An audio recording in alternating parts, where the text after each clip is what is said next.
Danog Dota, my friend. Mm-hmm. What a smacking Gambit gave Infamous just then. Yeah, poor Robbo was down at the RSL and he didn't have a good time, definitely.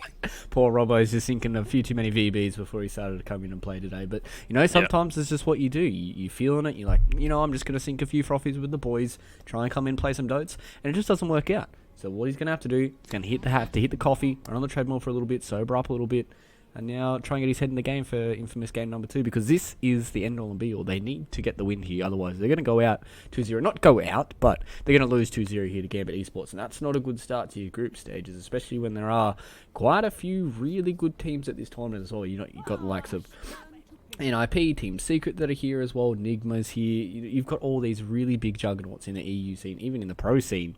And you're going down to one of the middle pack teams at the start. It's not going to be a good run for an Infamous at Map2. There's been no Batrider banned. It's open. I'm not sure, now that they've quote-unquote cheesed them by, picking the Batrider super early on and then actually throwing him mid. Maybe they won't do it again, but they could just go back to the well one more time. Well, surprisingly enough, in the lobby, Gambit actually got first priority, and they wanted to pick second pick straight away. And as you said, the Batrider was not taken away straight away. A little update for... Exactly the same draft. Pretty much. Is it going to like... Yep.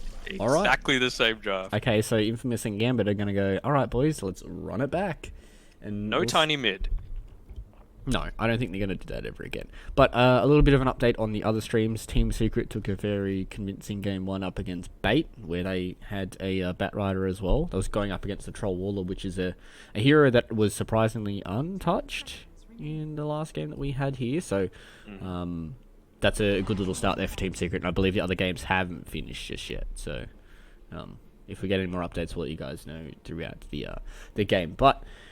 yeah, as we said, Infamous and Gambit, they want to hit the rewind button and see if we can get Game 1 done all over again. I want to see if Pepita has a better time on his disruptor. Yeah, I think still, Earth Spirit's stronger than he used to be. I don't think he's, just picket potential. You need to have an insane Earth Spirit on the team, and I wasn't quite sure what it counted, It's reasonably good at countering stuff like the PL, because... it takes a lot of the guesswork out of it. You're not going to hit an illusion. You actually hit the real one, so you can then follow up with the rest of your team. But other than that, it didn't really give them much in the form of initiation. Granted, they were playing on the back foot for a lot of the game. Maybe if they got a bit of extra farm on their non-POS 1 core, Lifestealer still had an okay game, but he didn't really do anything with it. And that was the biggest issue for Infamous in Game 1. Yeah, it did feel like there was a bit of a disconnect. But hopefully Infamous have figured out what the issues were in that first game. They have figured out how to fix it in the second game here, because they think that the Disruptor Lifestealer were perfectly fine in that last game. They're going to take out the Faceless Void as well, and I'm going to see if they're going to run it all the way back and go, their Legion Commander and Earth Spirit here as well. Wow. This is another one of their... it might be a support. You don't know. Yes. AA is another one of their 100% win rate heroes on Gambit's side, so they're feeling very confident with that. One of the heroes that Infamous bans out a lot, so they clearly don't like playing against it, or it just goes very well against this Lifestealer pickup, is the Bloodseeker, and they've yet to ban it out yet. So I wonder if Gambit might look to go for that sort of thing, because there's some pretty good combo potential with it as well. If you get the Blood Ride off, it's pretty good combo together with the Earthshaker and the AA, and of course you can just drag someone into it and make sure that they're silenced for a long time. That is true. You can also drag somebody from Rupture at the same time, doing a little bit extra damage as well. I'm liking it. Yeah, I do like it as well. Another hero that's kind of a little bit of a counter to the Lifestealer is the Ursa, which had a meteoric rise when it first got the little buff to his little front flip that he does, but has fallen off quite a lot. Is there a reason that the Ursa is not just picked as a straight counter to the Lifestealer? Well, here's another one. Yeah. I mean, it was just a lot of little nerfs, basically, that eventually add up. You're like, oh, okay, Ursa, had his armor nerfed a little bit, but it's still good. Oh, well, they reduced the duration of the Fury Swipes, but it's still good. Oh, wait, they've added this other thing. It just little things, bit by bit. It's going to make you have a bad time. And I feel like Gambit's draft, they've got pick-off, they've got tower taking, they've got AoE, they've got stuns. I'm liking it so far. It feels like Infamous's might be a little bit more difficult to execute, to be able to really burst down that Troll Warlord, because right now, they're not going to win any straight-up team fight. They need some damage that's going to be able to go onto this Troll Warlord at the very start of the game. Well, yeah, I think the biggest thing that Gambit have going for them in their draft right now is their draft is fairly similar to what they had in game one. You know, a little bit less team fight on their end with the Faceless Void not being there, but still kind of the same vein. And they also have last pick as well, so Gambit can still toss this Batrider in the mid lane if old Matt Robbo picks up the Tiny one more time. They can throw that Batrider in there again because they demonstrated how strong it was that FN just absolutely dominated that lane and got a very early boost of travel. And I think that's the thing that's going to shoot Infamous in the foot here is they're going to have to make sure that they have these two last picks super strong. They're going to have to be good laners and good flexible laners. You're obviously probably going to pick your position 4 here, right? Or maybe it could be the Tiny pos 4. Who knows? Yeah, so they pick their offlaner. There's the offlaner. And the thing is, Gambit, obviously, as you said at the start, they had the priority for whether they wanted first or second pick or whether they wanted to choose their side, and they chose the second pick. So it's clear to me that they've got a real priority of, right, we're confident we can be flexible enough with our early picks. There's nothing that's super busted that Infamous are going to pick that we're not going to be able to deal with. We just want that last pick. We want to have all of the information and then round out our draft using that. And that's a super big kind of mind game that you have with these really good drafters. FNG has been touted as one of those really good drafters, even though he might not have the success as some of the other ones that are at this tournament specifically, but he has always been known to be a very, very good drafter, and we saw that in the first game.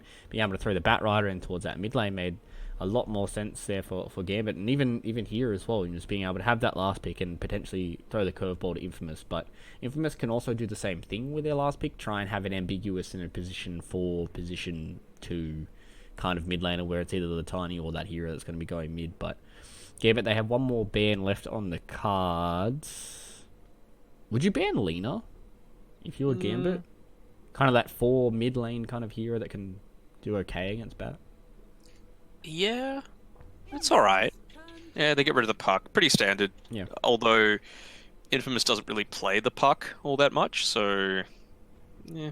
I think it's just a thing where you don't want to be caught in a dream coil and not able to do anything. And, well, actually, Infamous doesn't have any real way to deal damage from afar, It's actually Gambit that's going to have the advantage if it does become like a catapult-style game, sieging from afar. That is true. Infamous have their last ban as well. I mean, both teams don't really have a very straightforward ban, do they? What a Gambit kind of lacking here. They've got catch, they've got team fight, they've got pick off, they've got strong lanes. They might ban like Invoker or something like that. They just don't like to play against it. Yeah. I could see something like that being banned out here for Infamous. They got a ton of damage anyway through the Batrider and the Troll Warlord, and Exort Invoker kind of sucks right now. So if you go Quaswex, you're going to have a decent time. You're going to enable the Troll Warlord eventually with your Alacrity. And it's just about, EMP, for example. Tiny doesn't have the largest mana pool. Same with Tide. If you can get a lot of that off, then you're going to have a bad time. Yeah. Well, they get rid of the Timbersaw, which would have been just as good. They're going to go for the Conquer here. I really like this pick here for Infamous. Again, it's one of those heroes that can be played 4. It kind of sucks as a 4, but it is a very, very strong mid laner. I'm not quite sure if Bat does that well against the Conquer here, and if there is any mid laners that are left out that actually do well against the Conquer. The one hero that comes to mind whenever I see a Conquer is Veno. That's the hero that I've always seen to deal with Conquer.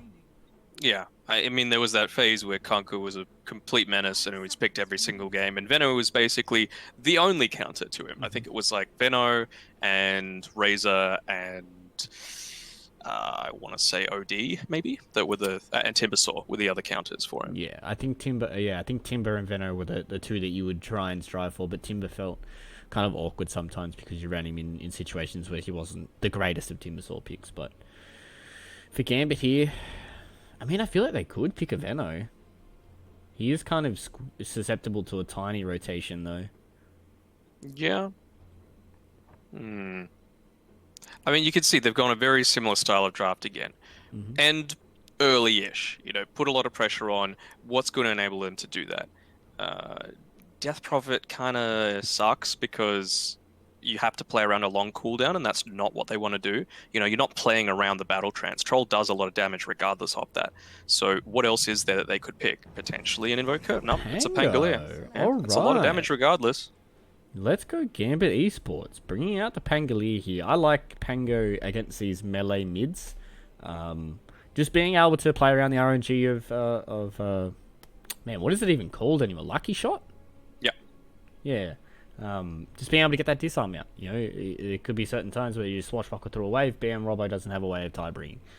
Same with the Lifestealer. If you catch him out pretty early, you can get those disarms off, and he's going to have to use Rage at a disopportune time. Or even later on, once he gets that Basher, that's when it starts becoming scary against his Pangolier. And man, I like this Gambit draft. Allows them to play super fast. They don't really have to worry about all too many long cooldowns. They've got a good frontliner when the Troll Warlock can get his ulti off. They've got the Ancient Apparition ulti, which can deal quite well with the Lifestealer as well as the Conquer Boat run.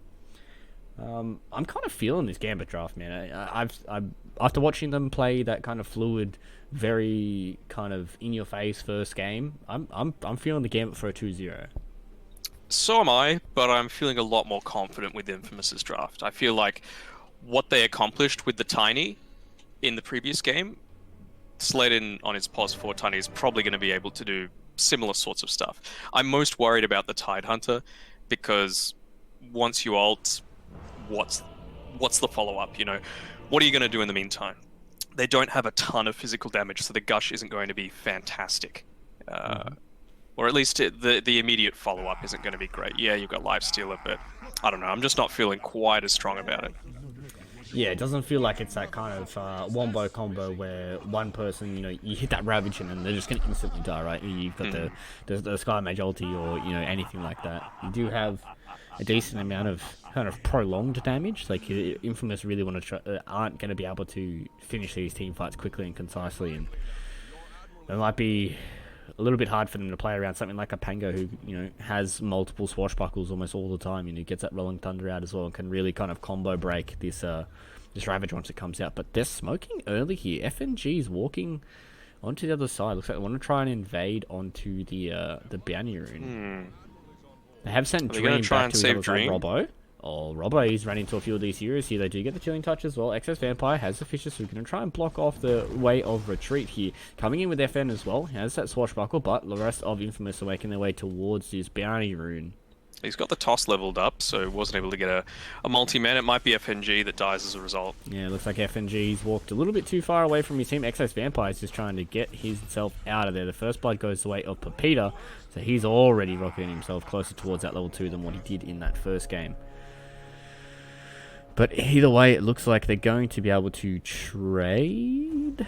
I want to say Sharshlo. He's going to try and get the Bounty Rune here. Who has a quicker fingers? 3-1. Looks like Darkest is. So old mate Sharshlo doesn't have that auto right clicker on, which is a little bit of a disappointment being an offlaner. I feel like that is stock standard for Bounty Rune hunting. Yeah, we can see from the item build, Slayden's, he's going to be rotating through a lot. His priority is tossing people into a crappy position. You can also see the Observer Wards in the mid lane. The one by the Dire was dropped under a smoke, so wasn't actually revealed by the Radiant one. So we're going to see a lot of attention paid towards the top side, I feel. I have a question about this, Mr. Danog, in your infinite wisdom. Oh, don't put me on the spot. What is the point of taking over those shrines so early on of the outposts? It just adds one little extra objective that the enemy team need to remember, need to deal with. You could potentially TP behind them and, go for a little side gank. Although you really don't see that all that much. Yeah, I was watching a few of the qualifier games, and some of the other casters were talking about it as well. Some of them were saying that it's necessary. Both. I was seeing quite a few of their teams kind of top plate changing a lot of these outposts. Well, Sacred taking quite a lot of damage here, but Dream doesn't have the auto attacks. Laden, he's going to try and take out FNG instead. The first blood has already been taken. The body blocks from Dream, though, creates the space for his Ice Cream to get himself out of there. I bet you Danog is chuffed with that one. That looks like he has run back in as well. Sladen taking a bit of a right click here from the ice cream himself. He does throw out the cold feet, so Sladen's just going to walk himself away. No. Actually, threw him backwards, so wasn't able to combo it together with the gush, although I think it was a couple of mana short mid lane and a little bit of trouble. Robbo, not again. Oh, Robbo, my mans. This doesn't look good for you. And unfortunately, he goes down again to FN, and it's like one of those lanes where FN is just kind of got his number. Yeah. Similar sort of timing as well for this rotation from Shachlo. You know, we saw on the Timbersaw at around the 2-minute mark, he walked. Ooh, very nice block coming through here as well, and he's going to be able to pick up the regen rune on top of that. It's pretty juicy. He does get a lot of those creeps as well, so Pepita's not able to deny those up, which is not good for him.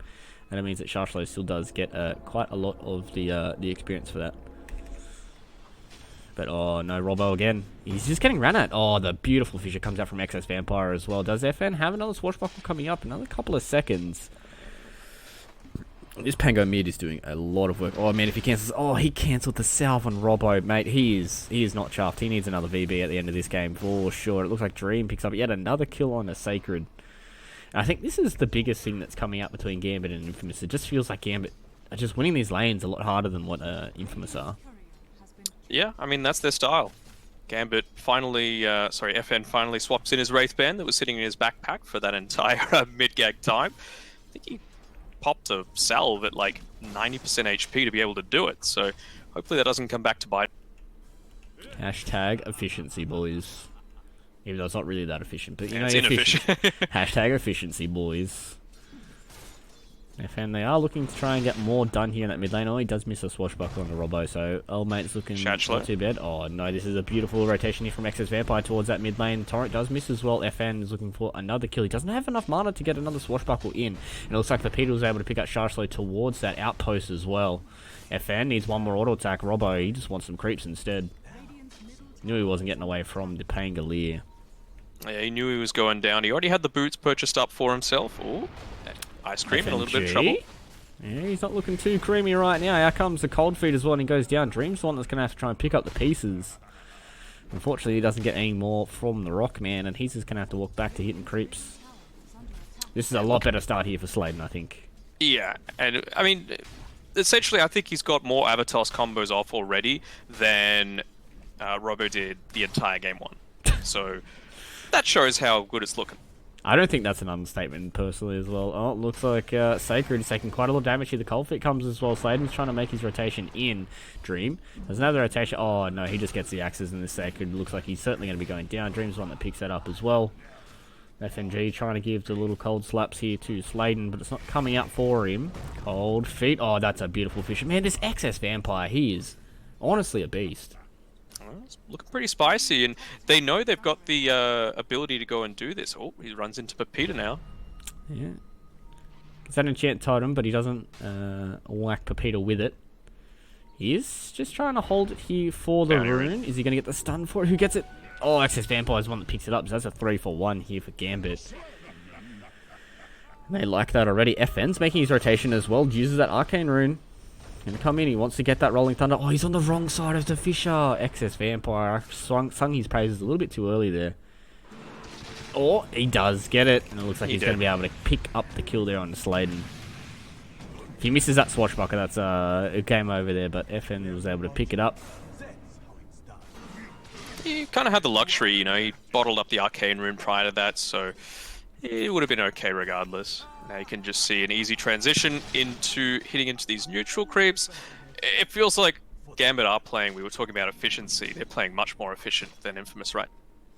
Yeah, it does feel like they're just getting the better end of a lot of these trades, and surprisingly enough, FN's not going for a very early Javelin. He's got the Wraith Band, and he's got the Blightstone as well, so he's going to try and go for a little more stats rather than just rushing Hideout into those Javelins. But, oh no, Robbo. Quite a lot of damage here. They do have the Rolling Thunder coming up in a couple of seconds. That is a Swashbuckle that does get cancelled. Nice little play there from Sladen. They're able to pick up the pesky Pangolier.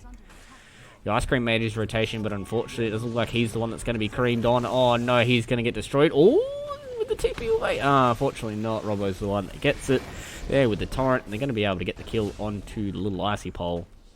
It's 2 already here for Infamous Sladen. Yeah. Nicely done. Good jukes been done by Saker on the top side as well, although now he Ooh. might be in a little bit of trouble. He did a decent work here with the anchor smash, but he's just trying to dodge away from excess vampire. He does have the Fisher, then looks like Kraken Shell is a little bit too strong there for the Fisher.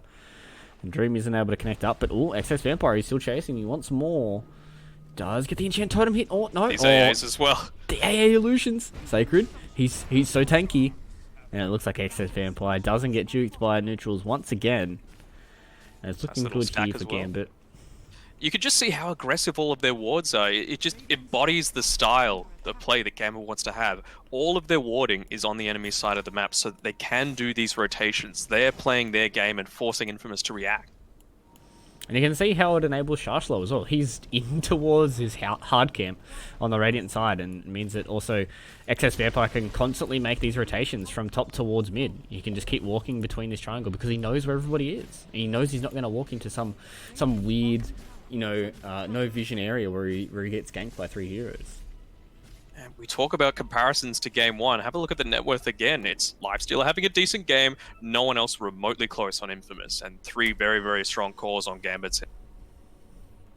Yeah, it does feel like it's kind of the same tale as we had in that first game. It's looking alright for some of these heroes. Robbo doesn't have a good time, and it looks like it is a little bit hard to get to a point where Infamous have a grasp on this game.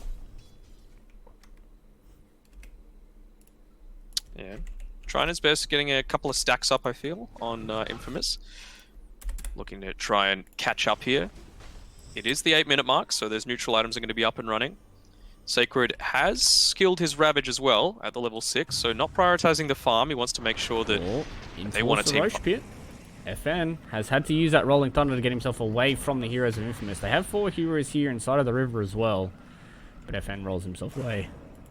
Yeah. Even if he was a little more ballsy there, they had level 1 X marks and level 1 glimpse, so he wasn't going to be dying anytime soon. Look at all these stacks. So much mobility with this Swashbuckle, and yeah, as you said, the stacks are just absolutely ridiculous. And he's going to have a very early Diffusal Blade here on FN, and that means it's going to be a lot harder for these heroes to try and get away from this Pangolier. They've just got so many slows and so many ways of connecting onto these heroes once they have that Diffusal Blade up. These aggressive wards just keep coming, and in addition to just knowing where the enemy team is and being able to safely gank, one other benefit that we haven't touched on is the ability to spot out any sort of similar types of warding that Infamous are able to do. Obviously, you could see if they place them in a defensive manner, kind of like right on top of them, it's just very obvious. But even this one that was placed towards the top side right now, just by the Disruptor, it would have been spotted out really easily by this Dire Observer Ward just to the left.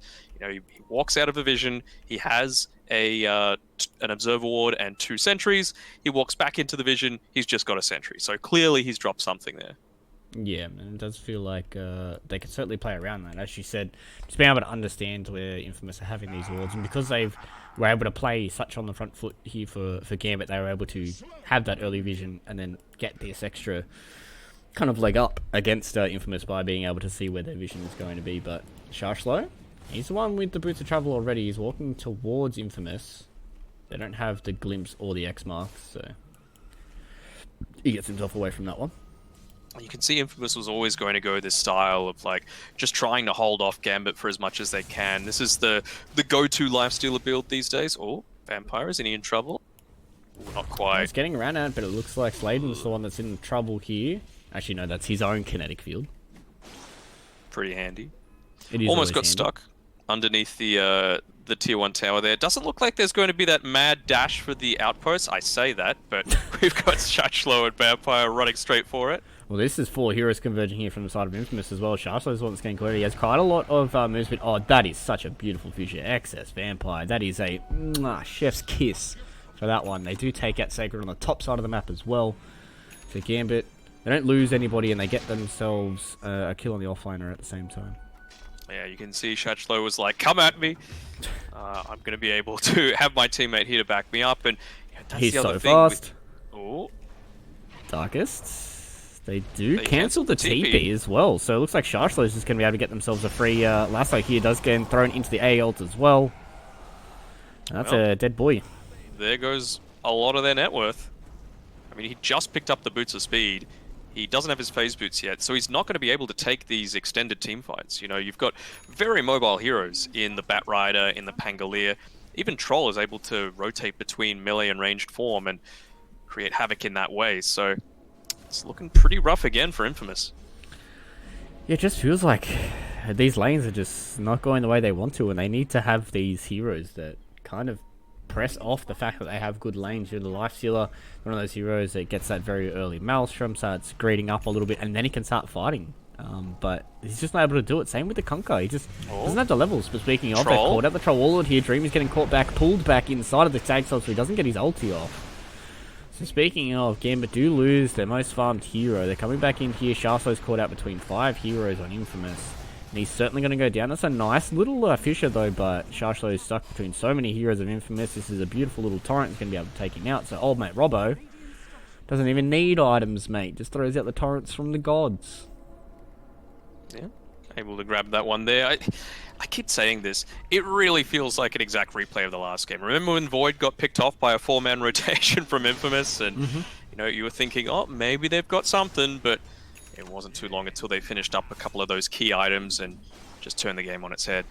Nearly Diffusal Blade picked up here by F. Yeah, well, that's the thing, though, right? They get these nice little pickups before the items come out. And as soon as the net worth starts accruing, and as soon as this 4,000 net worth actually starts sticking on these heroes, that's when you're going to start to feel the empowerment. Because, you know, one of our old friends from Australian Dota, Woglet, shout out to my homie who's currently asleep right now, he always talks about, yeah, you might have 4,000 or 5,000 net worth, but it's not actually implemented on heroes yet. You know, some of these heroes might be holding 2,500 gold. Some of these heroes might be holding, 1,000 gold. And this is where it starts to accrue. This quote-unquote net worth lead isn't really transitioned into items just yet. And this is where it might look okay for Infamous until all those items start making impacts on these heroes. Ooh, Sacred's in a little bit of trouble here. He's getting caught out. Krakenshot does a decent amount of work here, but it looks like with the Rolling Thunder being able to catch him on the other side of the Fisher, takes him down. Excess Vampire sets it up once again on this Earthshaker. I mean, if your other team's watching these early group stage games here against Gambit, you're going to have to start thinking about this Batrider and this Earthshaker combo because they're just playing them so well. You can see Sledden was so keen to try and take this farm in the mid lane. He's only about 450 gold away from his Blink Dagger, but he knows any misstep and he's just picked off easily. Arcane Room was popped by the Pango just before, so he's got mobility for day. Yeah, well, the smoke up comes here from Infamous. They are looking for more. I don't know how much more they're going to be able to get out of this, but they're going to look for Excess Vampire nonetheless. He's sitting towards his top side of the map. He does almost have his own Blink Dagger, so Sladen's going to walk in, lead the charge here for his friends. There's the Avalanche and the toss. The toss comes in here from Robbo. He's one that's getting caught out here. This is a nice little chain stun from Excess Vampire, but I'm certainly sure that he's going to be one that goes down. How long can he survive, though? They made the rest of the rotation here from Gambit. Out comes the Echo Slam as well. They kept Excess Vampire along for such a long time here. Out comes the Glimpse and FN. He's not going to get all the way out. And they haven't even taken the Earthshaker just yet. They do get Sladen out, but Pepita, he's stuck in the trees with no TP for 38 seconds. He does do a nice little juke. Excess Vampire. Did he just revealed himself? He just saw the kinetic field. Pepita, my man, 0 away. Excess Vampire. They're going to have a little 1v1 in the forest here, but Excess Vampire does not want to have a buy of that at all. The Glimpse comes back in. Pepita.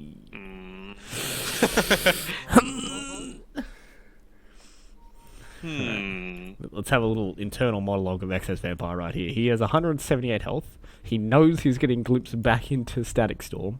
And he's just like, bro, please, I'm 100 gold away. Please, bro. He's got raindrops. Yeah. Could please, that make bro. him live? Please. I'm 100 gold away. Don't do this to me. Peter's just straight up dead, right? He's got a troll right on top of him. Yeah, but if I'm in Pepita's brain right now, I'm going, man, I hope I kill this Earthshaker before I die. Or, man, I wish I didn't use that kinetic field, because they had no idea. They thought he'd TP'd away. Yeah, that is true. But if he gets the kill on the Earthshaker before he dies, that's honestly the best case scenario for him. You know, stops Excess Vampire from getting that Blink Dagger, which he is 100 gold away. But whether or not he can get it done is kind of interesting. So Excess Vampire is certainly just like, please Dream, please kill him as quickly as you possibly can. So it looks like we have a little bit of an extended pause. Internet problems on PC1. Yeah. I mean, we can just see as well, just having a look at the minimap, there's no observer wards on Infamous's side. It's all Gambit. And a lot of that is just based on the pressure that they're the first people to place down the Observer Wards have the information. And Gambit have just been constantly rotating, constantly putting pressure on, not giving people room to breathe. That is true. I'm gonna have to find my all vision. F3? Yeah. I set up. I have so many weird hotkeys on my keyboard that before I started doing a lot of like at-home broadcasts and stuff like that, I didn't have to use so many. I need to get. This is pretty much just a cry out to get myself a Stream Deck, but I just have so many weird hotkeys that I've changed so many around that I keep forgetting where they are. Yeah. First world problem, you know. Yeah, true. First world problems. But speaking of first world problem, old mate XX Vampire being 100 gold away from his Blink Dagger. Oh no, my team's winning clearly, but I'm not going to get my Blink Dagger. It doesn't really matter if he dies, honestly, because he used his Echo, not to the greatest potential. It was some good footwork there by the Kunkka just to be out of the Aftershock range, but you're not going to get the big wombo combo off while you've still got that Echo off cooled.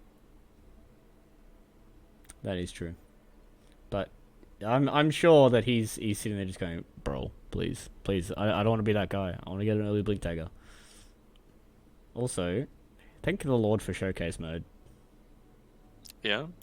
Who's your favorite hero right now, based off what they're wearing? Their current position. Look at Troll Waller. He's doing a flip. He's halfway through his front flip from using whirling axes, and I really like the set and the Immortal. I really think it's a really good combination, really good use of the items. It looks like Sladen has reconnected here, boys and girls. For those of you playing at home, it is quite late here in Australian time, so that's why I'm currently sitting in showcase view. Very tired. But also very excited to see if Infamous can bring this into a third game. So it looks like Pepita, he wanted to get the kill there on XS Vampire, but he actually took almost no damage from that, and Dream cleaned him up. Yep, just walks out of it. If only he didn't use that kinetic field. Yeah, well, he's going to watch that replay and he's going to be like, I shouldn't have kinetic fielded, but... Shachlo? Oh, sure. No trouble. It costs both cores, though, to maybe be able to do... Oh, they have nothing. No. Torrent was on cooldown. Another couple of just seconds. spamming the laugh emotes as well. That's when you know that these guys are having fun. They know that they're ahead as well, you know. Having fun, spamming the ha-has and what have you. But that was a kill gone begging. Unfortunately, they didn't have any more levels in the Torrent, so they weren't able to have the lower cooldown on the Torrent to throw it out onto the TPing away Batrider. But alright. Sladen's nearly got his blink. That's the key thing for them. They take out a sentry ward. I mean, they're picking up these sentry wards reasonably well, but they're not getting any of the observers. That is true. Oh no, it looks like old mate is getting caught out here, Darkus. He's getting caught by FN as well as FNG, and he's got... Oh no, they've caught Robbo as well. This is not what you want if you're an Infamous fan. They've lost one of their cores already, and they're probably going to lose their mid laner as well. Robbo, old mate from your local pub, is just not having a fun day in Dota 2 right now, and goes down yet again. Double kill there for the Pango. And this means they're going to have some more objectives on the plate here for Gambit. Yep, you just saw again that all these deep observer wards by Gambit, they just spot out anything. They just de-warded one of the two observer wards that that Infamous have on the map. Sacred is the entry. Gambit, they want more. I did see a glimpse go all the way back here on one of these heroes. Looks like it was Shaslo that got sent all the way back down. But FN, he's found himself out Sacred, who has no mana left. This is the use of this early diffuser blade on somebody like a Tide Hunter. Kraken Shell is a hell of a spell. Just instant Kraken Shell, you know? It's just ridiculous that he doesn't even stop walking. It just procs that fast. Ridiculous. But either way, Sacred gets himself away from that. Gambit, they don't really waste all too much time. Shashlo got sent back towards the bottom side of the map anyways. Looks like he wants to try and get the kill here on the Tide Hunter. He has the Blink Dagger, so he's just going to try and chase his Tide for as long as he possibly can. Knows that he doesn't have Ravage to play with, and he's running just going to chase him down. Pop his Veil. Oh, okay, so Shashlo didn't have Lasso. I was going to say he didn't want to commit the Lasso. And with the hood just used there on the Tide Hunter. Oh, they're not going to smoke right under this ward, are they? Oh, come on. Don't do it, bro. Oh, they have a sentry. Which Are they going to use it? just outside. Oh, come on. Come on, Infamous. Do it. They know. They're pinging it. Oh, no. FNG's pinging it. FNG certainly knows. Somebody They're knows. saying, let's take the fight to them. Sharslow. He's burning away a lot of these trees, but oh no, he's caught out Darkest. They've caught him out here with the A-Blast on top as well, and he's certainly going to go down straight away here. No, he does jump inside of his Tide Hunter. He's okay for now. FN using that Rolling Thunder. Catching out the Tide Hunter is so tanky on top of this hero. They want to try and burst the lifesteal out on top of some of these other heroes. On the backside, out comes the X-Marks as well as the boat. Catching out Dream, but he's used that big AB. Coming forward, he wants to try and catch some of these heroes. That's a huge Echo Slam. Exits. Vampire cleaning them up again. Sacred's trying to taunt himself away. Darkest is going to get stuck here. Do they stop the TP? Oh, that is a beautiful torrent coming out from old mate Robbo. Catches them down, and Sharshley doesn't have the lasso, but I don't think it matters because Excess Vampire again dunking on the side of Infamous. They want to get more. They're inside of the base. The AI Spice completely misses from everybody, but it doesn't matter because there's so much damage coming out from Gambit. And 18 minutes in, they're stuck inside of the base with 10k ahead. Darkest, he's trying to look for something, but he's not going to be able to connect onto anybody just yet. All this early aggression, it's forcing Infamous to make predictable moves, and Gambit punishing it every step of the way. Tide Hunter, if he was connected by one more swashbuckle, he wouldn't have had the mana to use his Ravage. I don't think we've seen a Ravage this game yet in 18.5 minutes, so it's looking pretty rough. You know, you can have a lifestealer inside of you who's got basically all of the net worth on the team, but if he's just, you know, just stuck in there, what's he really doing? He's just chilling. He didn't even want to go out. There was obviously a dialogue between them, you know, being like, let's try and get a Ravage off. Lifestealer pops out, try and burst out one of these heroes. Actually, no, Sladen looks like he has been found out by the side of Gambit. Pepita gets clipped by the Ice Blast as well. FN has used that Rolling Thunder. He's looking to try and connect. He does have the Diffusal Blade. Purges out onto Pepita. Gets one bounce. He's looking for a second one. Pepita's walking himself up there. That's a big shield crash as well. And they're just going to be able to take him down. They freshly picked up Basher on top of FN as well. Means that Darkest can't really hard commit with the Rage. At what point do you start just calling it? And looking towards your other group stage games for today? Very soon. I mean, they might only have one left, right? This is the GSL format. That is true. So. It is GSL format. So if they do lose 2 of these best of 3s in a row, they kind of not looking good. Yep. Well, goodbye. Another Observer Ward on Infamous's side. Top side though, they've caught out FN. Oh my god, he just dodges at that with a swashbuckle. FN is doing quite a lot of work. He has a lot of damage resist as well. He's coming back in. Swashbuckle back forward. He's stuck between the entirety of Infamous. They're eventually going to get the kill there. So it looked like it could have been a highlight reel there for FN, but unfortunately he does eventually go down to it. They place 2 Observer Wards on the top side of the map, trying to get the vision on the Shark, so they bring him all the way back. But this Fisher is doing a lot of work as well. Avatos goes down onto the Batrider. He's so tanky, but he's eventually going to go down. Infamous. They pick up 2 big cores there, so it's a decent amount of net worth and a decent amount of experience going their way, but they do have a long mountain to climb if they're going to come back into this game. Yeah, very slight misplay for they found out Vampire. Alright, this is big. If they can catch out the Earthshaker as well. 3 quick kills here for the side of Infamous. He's going to lead them towards a few more objectives.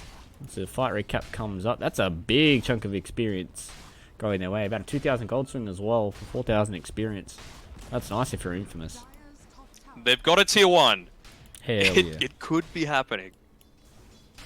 Can we get a feels good man in chat for Infamous being able to collect their first tower of the game at 20 minutes in? But Gambit, they want more. They want to keep fighting. FN does not want to slow down on this Pangolier. Everybody is TP'd out, so Gambit not going to be able to find anybody. FNG nearly hitting up into his level 2 ultimate as well. Pretty decent spike in damage there as well. I really like that they upped the shatter threshold as well. Just a couple of %, but it means a lot. Ooh, Shatchlow. That is true. There's been quite a few situations where you're like, surely that guy will die. But he doesn't. And now, surely that guy will die? Yes, he does. Which is always good for AAs. Considering you don't get experience for kills at a long distance, obviously. Or do you get them now because with the assist debuff? I feel like you do. That would have to be something that the 10k redditors would have to tell us later on. Man, you can just see Infamous. They're just walking around. They're kind of headless chooks at this point. granted, Gambit, they're doing a little bit of questioning themselves of, what's the next best course of action.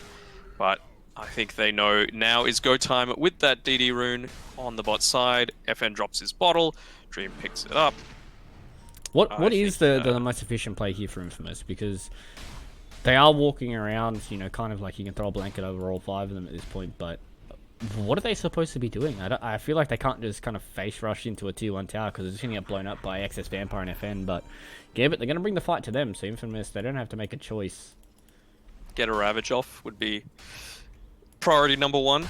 Well, they have the Blink Dagger, they have the Echo Slam. They're going to try and just go straight here on the Sacred. He gets about half HP, but it looks like on the backside they've caught up Pepita. They're putting him out onto the cliff, and that is Cliff Teasy one more time here for the boys of Infamous. Pepita, he's going to get stuck up there. He's going to get burned alive as well. Dream's going to walk all the way forward. He does get glimpsed back, though, so he can't get into this fight like he wants to. They found out 2 more heroes here on the side of Infamous. Life Zero is just stuck inside of old mate in this Tiny. And he's going to try and stand here and fight. He gets the Halberd off as well, but Darkest, he doesn't have the net worth to try and fight 3 of these heroes, and he's going to go down, and Gambit picks up 4. And I mean, this was kind of roughly the same time that Game 1 ended, but this is just not looking good for Infamous at all. And Gambit, they're just going to get Roche and probably end the game fairly soon. Yeah, I mean, all these big teamfight ultimates don't mean anything unless you actually use them. Pepita was stuck on the high ground there. He hadn't used his Static Storm. Tidehunter was just waiting for the perfect Ravage to try and turn this game around, but you don't really need the perfect Ravage all the time. Sometimes you can hit onto 1 or 2, maybe get a pick off and start to turn the fight your way.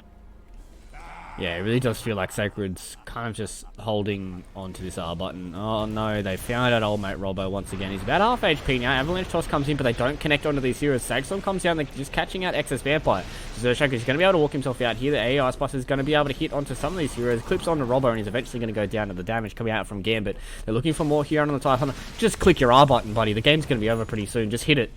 Please, just hit it. He's not going to do it anymore in Gambit. They're just going to hit into this tier 2 tower because Infamous, they can't fight. I think they're holding out for maybe one more fight on the high ground. Try and wait out the Conquer. You can't afford... Oh no, he's going to go down.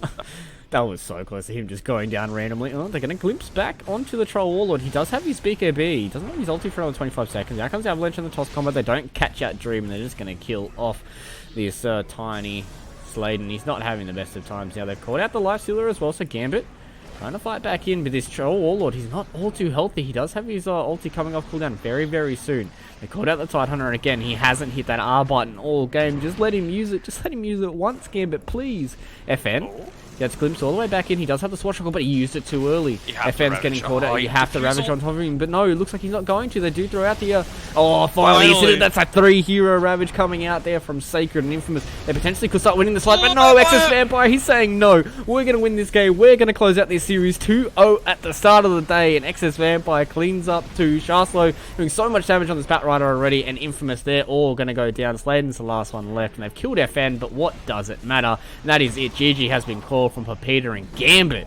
Dominant 2-0 here against the boys from South America.